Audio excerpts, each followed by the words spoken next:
പ്രോത്സാഹിപ്പിച്ചു. என்னோட பாஸ்டர் എന്റെ പാസ്റ്റർ அங்க இருந்து வந்தாரு. അവിടെ നിന്ന് വന്നു. அவர் வந்து என்கிட்ட சொல்றாரு, ஒழுங்கு மரியாதையா அடின்றாரு. എന്റെ പാസ്റ്റർ വന്നിട്ട് എന്നോട് പറഞ്ഞു, മര്യാദയ്ക്ക് ആ ഡ്രം അടിക്കുക. எனக்கு ஒரே கோபம் வந்துருச்சு. എനിക്ക് വളരെ കോപം ഉണ്ടായിരുന്നു. எல்லாரும் முன்னுக்கு എല്ലാവരുടെ മുമ്പിൽ വെച്ച് ஒழுங்கு மரியாதையா அடி, മര്യാദ കടിക്കെന്ന് പറഞ്ഞപ്പോൾ எனக்கு இன்னுം ரொம்ப கோபம் എനിക്ക് வந்துருச்சு. പിന്നെയും കോപം വന്നു. நான் அந்த கம்பெல்லாம் போட்டுட்டு போயிடலான்னு.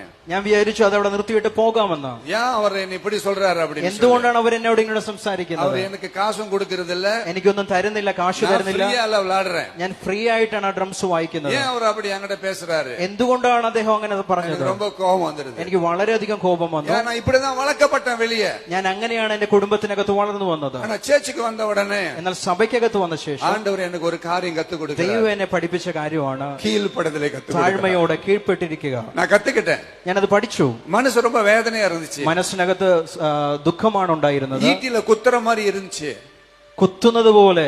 ஆனாலும் நான் பொறுமையாக அந்த இடத்துல சகிச்சு கொண்டேன். എന്നാൽ ഞാൻ ക്ഷമയോടെ ആ കാര്യങ്ങൾ അവിടെ ചെയ്യാനിടയായി. அதனாலதான் இன்னைக்கு நான் நின்று உங்களோட பேசுறேன். അതുകൊണ്ട് മാത്രമാണ് ഇന്ന് ഞാൻ നിങ്ങളുടെ മുമ്പിൽ പ്രസംഗിക്കുന്നത്.